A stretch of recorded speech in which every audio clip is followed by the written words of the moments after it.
Welcome to another episode of the Balanced Growth Show. I'm your host, Dr. Travis Perry. Hey, today we have in studio with us George Hayworth. George is first and foremost a proud husband and father. He's a combat veteran and founder of Elite Sentinel Coaching, where he forges leaders and builds legacies. George is also the co-founder and co-host of the Present Fathers podcast, which aims to help men become better family leaders and share the stories of outstanding fathers. Man, I honestly can't think of a better guest to have right now. Thank you for being so willing to share with us your time and your story. And let's start right there. How'd you get here? What made you say, all right, I'm going to start a podcast. I'm going to do coaching. I'm going to coach other dads. So needed, and you and I know this, but let's talk about how you got here, my friend. Yeah, well, first, thank you so much for having me on. It's a real pleasure to be here, and I'll try and do this in the Cliff Notes version. But, kind of grew up typical, 90s kid lifestyle, really had an early good childhood, but things really started to kind of become problematic when I was a teenager. My parents got divorced when I was 16, so I kind of became very emotionally charged and kind of all over the place, had a lot of insecurities, and my coping mechanism became, defensiveness, try and squash a threat before it can harm me and try and prove myself everywhere I go. And in reality, all I did was make a lot of people not like me, right? So that was kind of later on in childhood, those habits started to form. 9/11 happened when I was in 7th grade.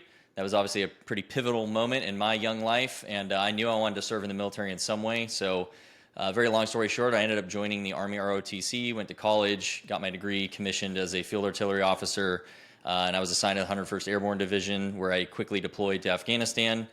So my early professional life moved pretty fast, thrown right into the frying pan, but really loved the Army. It taught me a lot of great things. And met my wife, got married, started a family, kind of decided the active duty lifestyle was probably not conducive to what I wanted for my family. And so that seemed like a good idea to leave active duty and join the corporate world and get a high-paying job, and we can settle down and not have to move so much and things like that. But in reality, all those insecurities and all these things I really didn't learn as a young man that really makes a good man set me up kind of to fail here, because the only thing that made me feel like a man was the Army. I had put all of my identity into this one thing that overnight was gone. And there was a lot of other issues, which maybe we'll get into here in more depth, but we were also struggling in our marriage. There was a lot going on there that I was ill-equipped to handle, especially emotionally. And what I failed to learn then that I know now is one of the strongest things a husband can do for his wife and for as a father for his children is to have emotional regulation, to be able to handle stressful things and to be the voice of reason and to stay calm and to not pass blame and things like that. So that was not me in those moments, and joined the corporate world, worked there for almost a decade before eventually I felt this very strong calling to leave that line of work and ultimately follow. For me, I'm a man of faith. I felt God was calling me in a direction to start using the talents and gifts that He gave me for better use, for what I like to call more kingdom work, and realized that the way I was living my life, the things I was doing and spending my time were not in accordance with what that calling is. And so, I had a lot of good people around me at the time to give me wise counsel and advice, and lo and behold, I started my own company called Elite Sentinel Coaching, and the why I do what I do is because I glossed over a great deal there, but for a good 10 years of my life, maybe longer, it was very turbulent and very chaotic, and really I was my own worst enemy. We can blame all these causes of how I was disadvantaged here or there or whatever, but at the end of the day, I was passing the buck instead of saying, where do I need to grow? And when I finally stopped passing the buck and took ownership for myself and started actually seeking accountability and growth, everything changed for me positively. My marriage is stronger. My presence as a father is better. I'm more successful in my career. I'm more fulfilled in my relationships, whether it's a friendship or a business relationship. Life just got a lot better when I stopped shooting myself in the foot. So I wanted to take those skills and experiences that I had developed the hard way and teach men how to take them the easy way and rapidly apply them into their lives so that they wouldn't suffer. And ultimately, we can make a generational impact across the country because I believe if you invest in men and they start leading their families stronger, that the ripple effect of that is just greater than anything else we can do. So hopefully that answered the question as rapidly as possible, but that's me in a nutshell. You did a great job. You have a beautiful family, and what I'm impressed about this story and hearing other men who they own up to their responsibility of, hey, I was this and I was not where I should be, has a lot of sameness in my story. I hit a point where that was similar, and so there's a lot of guests on this show who when they mention that and being a dad and being a father like that, that's not the cool thing to do. That's not the ego thing to do. That is very much a mature thing. And so I appreciate you for bringing that up and telling us about your story. It's so cool that you felt called to do this. And I do believe that as well. I'm a man of God myself, and I believe that when we follow what God wants us to do, we will feel that purpose and we will fill those voids. So well done. I appreciate you sharing that. So with being a present father, like, tell us what are some of the biggest issues that you think fathers face right now? You have your show, you do your coaching with dads everywhere. What do you see as like the biggest problem that dads are facing right now? I think the number one problem, it's not specific to fathers, although it absolutely affects them as well, is, quite frankly, I think most men just don't know what it means to be a man anymore. We don't understand what masculine leadership actually looks like, what it actually means. And there's a lot of fingers to point, right? There's a lot of things we could blame. There's, feminism and cultural influences and things like that. But at the end of the day, I think most men are really hungry to do a good job. They want to be a good husband. They want to be a good father. But they have no idea where to even get started. And then when they do try, they're almost punished for attempting to lead and make that impact. So, for me, I would almost call it a crisis of identity. And I think it stems to just all modern men in general in this country are really lost when it comes to who am I, why am I the way that I am, and what should I actually be doing, regardless of what naysayers say, what should I really be doing? And I think that I have found to be, we solve that problem first, and anything else, whether it's business or marriage or fatherhood or any of these other endeavors that men care about, they kind of fall in line a lot quicker when you grow that understanding first. Yeah, well, I don't know if you had any follow-up to that. Tried to be succinct. Yeah, no, I think it's well said there about, there is an identity as a society that I think, I believe in the pendulum. And so I've seen this happen. I studied sociology. I've seen like the pendulum's kind of swinging really far to the other side right now. This is masculinity and we're trying to define it, or that it's toxic. Now it's bad. And now I'm finding there's a swing back the other direction towards, hey, we lost it. And now look at society. Look what's going on to society because we've lost this. Right. What do you think has been some of the biggest maybe downfalls or repercussions of men losing identity in society? Yeah, so, I think bottom line, when dad gets home, dad sets the tone. I learned that from a man named Travis Ritchie. Really good way to think about it. But, what is leadership, really? If we boil down leadership to its most basic thing, it's influence, right? Because a leader is influencing others to a more positive outcome. Well, who is supposed to do that for a family? It's the man. Fair or not, it's our responsibility as the husband and father to set the tone and set conditions for everyone else in the household to be successful. And so that is ultimately real leadership. Now, if you don't even know how to start doing that, how on earth is your family going to succeed? No wonder divorce rates are so high. No wonder why, there's all these fatherless homes and things, because I think there's a lot of well-meaning men who, have subscribed to things like happy wife, happy life, and they're not actually leading anything. And so it's just causing turmoil and stress and problems, and they compound upon each other. And so where I start with men to teach them the most fundamentals of this, and then you have to apply it with wisdom into the context of your life, is what I call the 4 pillars of authentic masculinity. And so it's king, warrior, mentor, and friend. Now, to your point, this pendulum swinging, a real good man is balanced. He is not a brute and tyrant. He's not just a nice guy. He is sometimes one or the other when the situation calls for it, right? So very quickly through these pillars, king is essentially leadership. Men are built for it. Like I said, you are called to lead your family, full stop. Next one is the warrior.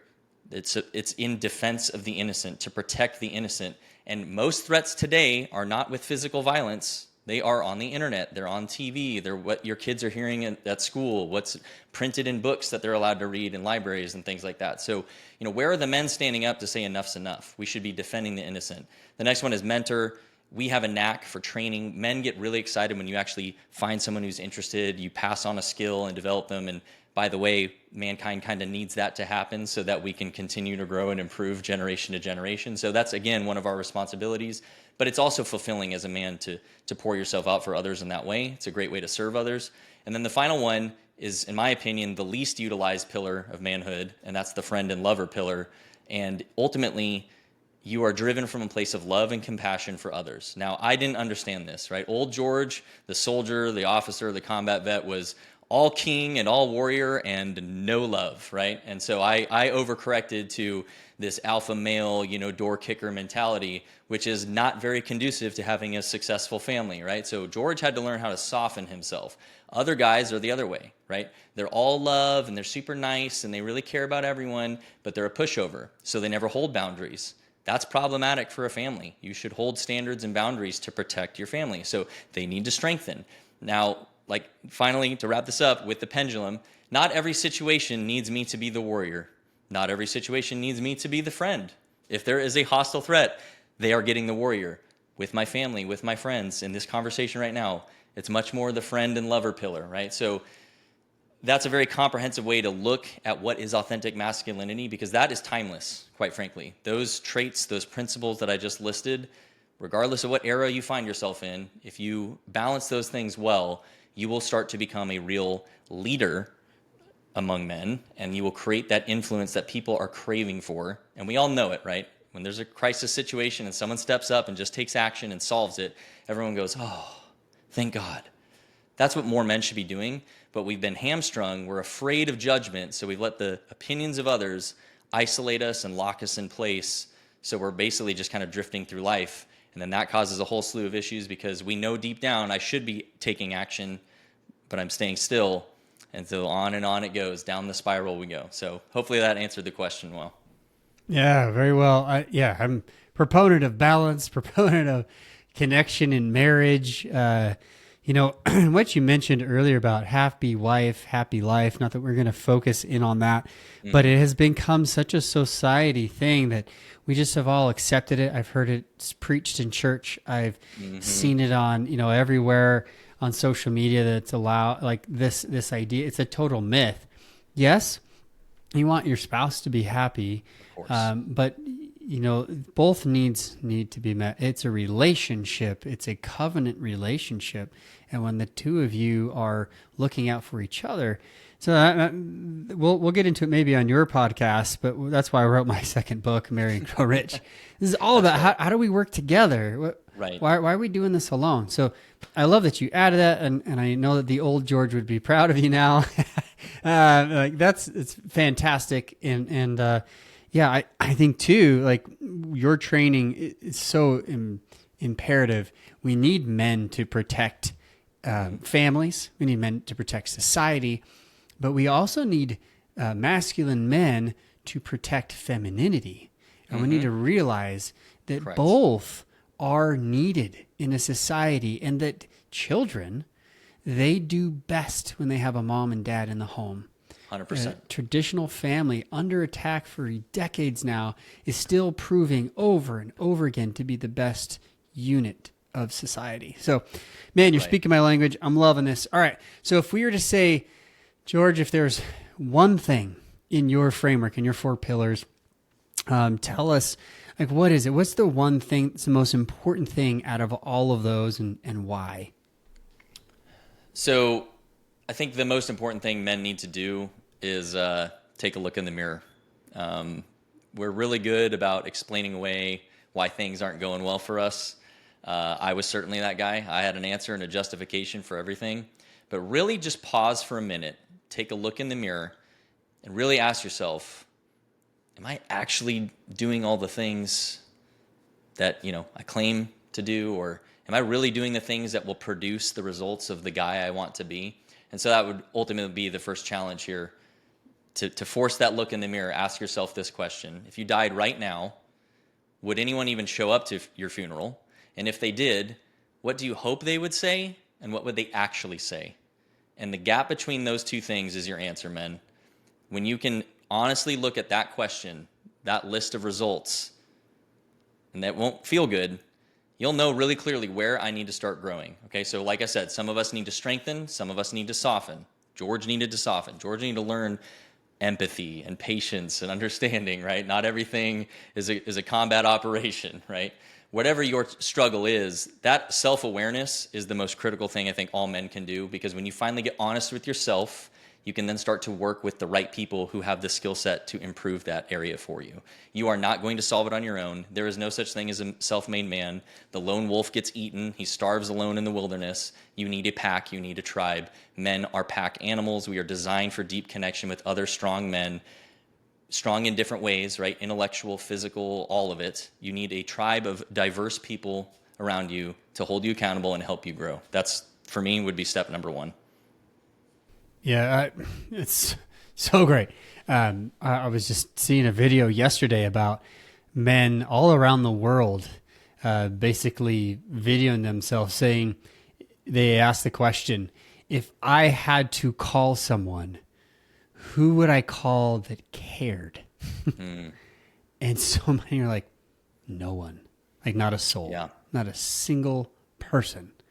And there's a reason why men are 5 times more likely to commit suicide between the ages of like 35 and 55. And there's so much depression and mental health issues, mental health crisis for men. There's a guy going across the United States, walking across the U.S. for men's mental health. I've been following him a little bit. But I talk about this in my book, Achieving Balance, about how we tend to then we fall into this trap of workaholism. And that's one way men do it. What are some of the issues why men maybe aren't able to do this? What are some of the things that you've noticed that prevent them from really making that connection? A very common thing I see, and we hear this in every single cohort we run of our program, is I thought I was the only one.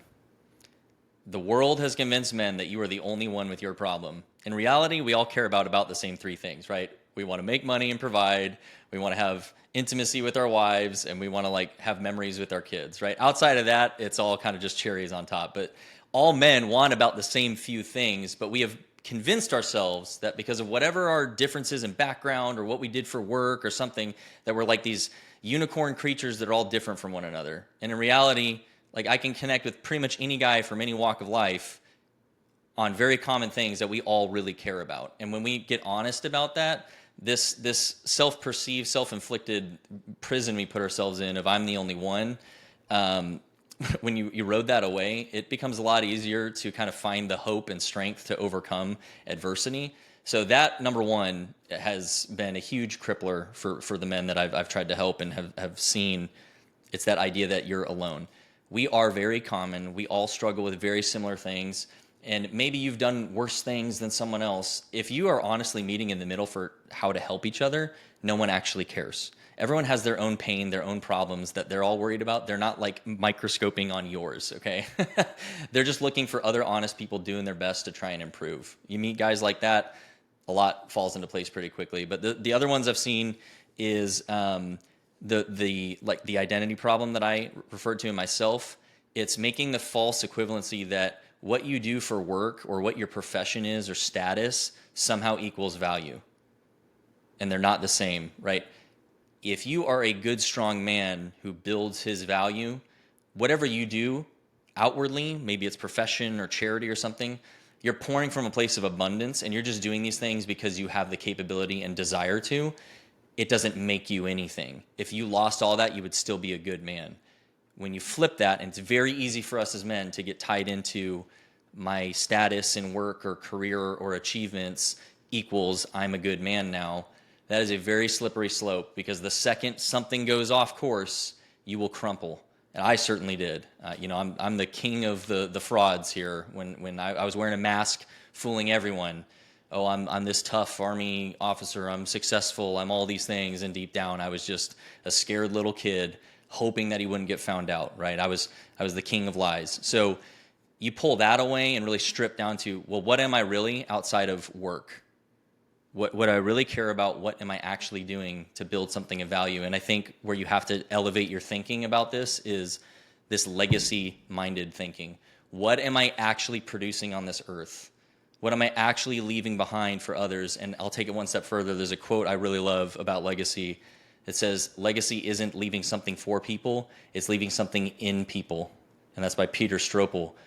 But if you think about that, what are you doing with your time, your precious time and energy, to invest in the most important people in your life, that when you're gone, those ripple effects are still happening? It ain't your job, man. It ain't my rank in the army. It isn't the status of your bank account. It's those precious moments you have with the most important people in your life. And you start with that and re-identify yourself based off of those types of things and thinking in that long-term legacy mindset. Work and all this other stuff, all the rat race that we get, oh, my grass isn't cut as good as the neighbor's, I better go fix it. You stop caring about those kinds of things because you realize how unimportant they really are. Yeah, well said. Well said.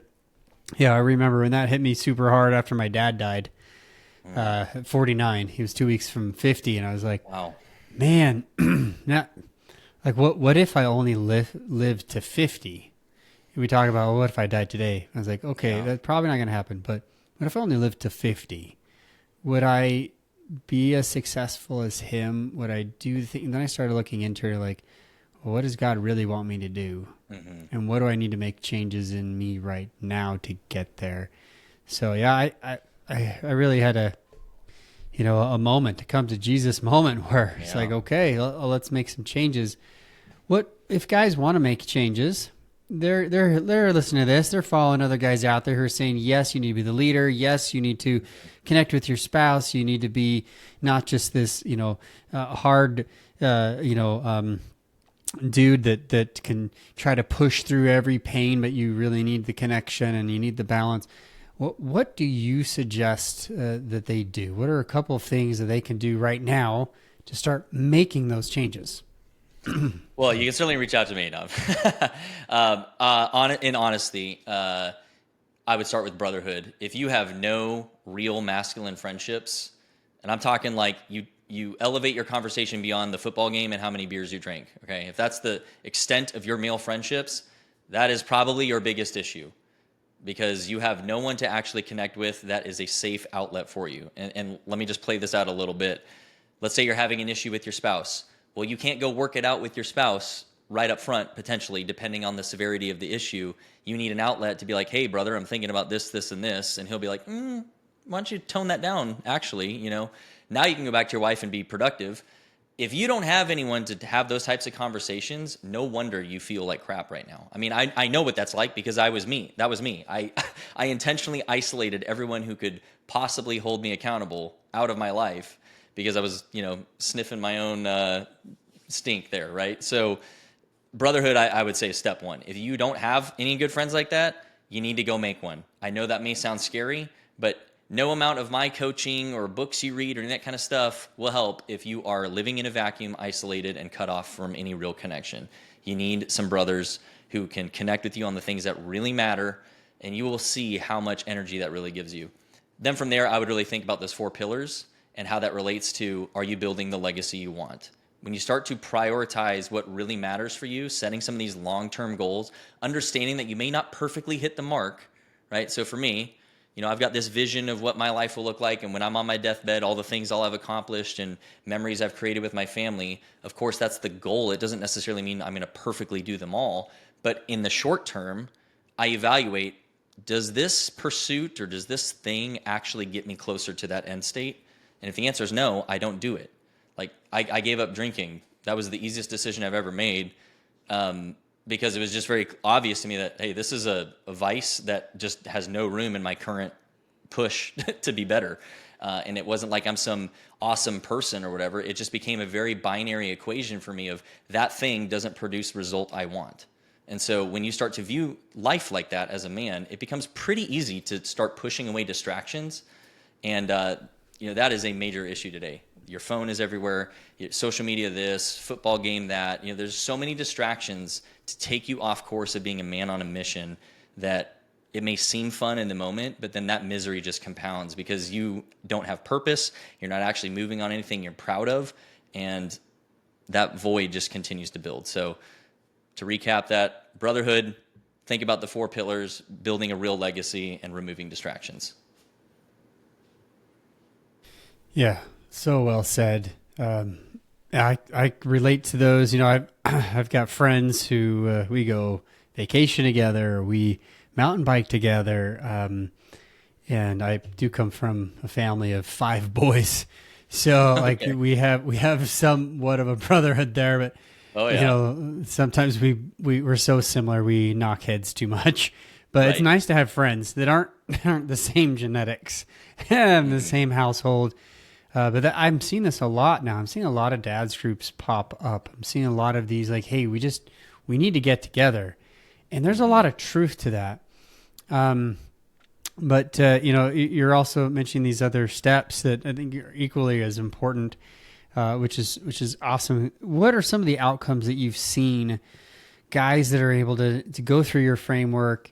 You know, what are maybe some of the most outstanding, you know, we can talk about case studies, but a couple of like the real effects that you see when men start to really focus on these 4 pillars?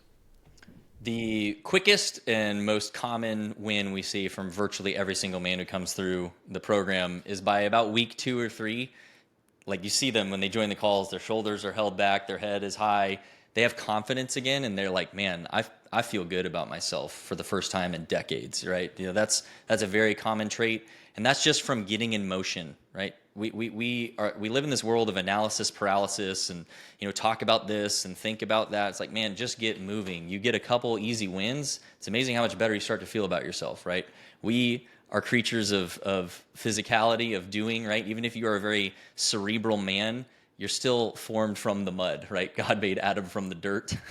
So we are at our heart a little bit rough around the edges, right? So we learn and validate ourselves by doing very quickly. So that's a very common thing. Marriages just start to improve drastically through our program. Again, when men step up and just start doing some basic leadership actions, it's not like you have to go and have these hard conversations with your wife and convince her to sleep with you more. It's like, no, man, she's going to want to when you start showing up as a man again. It's amazing how this works. You know, we make it very complex, but it's like, hey, just go do the right thing because you're a good man who does the right thing, period, and doesn't need to be like nagged at. It's amazing how differently your wife starts to treat you, you know? So some of the stuff is pretty simple. That's a very common one, right? Some guys have some very serious issues going on, and we help them navigate those. And so those are kind of the more hard-fought wins of, you know, there is some marital strife there, and they overcome it and really get to a new level, and their wives will even talk about how much different things are now. We've had many guys get promoted at work. Again, leadership's universal, right? It gets recognized everywhere you go. So you start to grow in these pillars and start learning how to set healthy boundaries, deal with difficult people, and create good solutions. You know, people at work like that too. So it's not just in your marriage. Those are 3 of the most common things we see. You know, guys they'll lose some weight, they'll get physically fit again. They feel good about how they look and how they feel. But then from like an emotional kind of confidence point of view, they really skyrocket significantly, because after our initial kind of education period, we really get tactical on putting things in motion, and we draw upon things I learned from the military and, you know, some of these hard-earned lessons that I've gained, but actionizing it for daily life for them to take advantage of. And like I said, when you just get in motion, the early wins just start to compound so fast. It's like, man, I don't know why I ever didn't do this in the first place. Like, I'm just going to continue mission here, and lo and behold, it's all working out better. So hopefully that answered the question fully, but maybe you're listening to this and you're like, oh, that couldn't possibly be me. I assure you, you're not that special, right? Like, I thought, you know, my problems were all there's no way I can heal this, and I'm a lost cause and everything. It's not true, man. Like, you come join something like us, you let down your guard, you humble yourself a little bit just to take some instruction. You can certainly get back in motion and start winning again very quickly. It really doesn't take that long. Well said. If people want to get in touch with you and learn more about what you do, how can they find you, George? The website is theelitesentinel.com. I'm on all the socials too. I'm most active on X and LinkedIn. It's just George Hayworth. You can look me up. That's the easiest way. You have some questions, you want to message me, shoot me a DM on whatever platform you prefer. If I'm a little slow to get back to you, I apologize, but that's the simplest way. We have an application too on the website, so if you're curious and want to learn more, just fill that out. We'll set up a discovery call, and we'll see if this is the right fit for you and get you a plan of action to get in motion. Thanks for being here. Thanks for sharing your knowledge, your experience. It's always so nice to have others who are doing great work out there, sharing, the message of being a present dad and being a leader in your home and at work and the community. It really is time to change and flip this around, make that pendulum swing back to where it needs to be. So, and I don't actually mind when society changes. The reason being is now I can see a lot of times how we'll kind of go the other direction for a while, and then we'll hopefully realize the folly of our ways. Say, oh man, we've really blown it.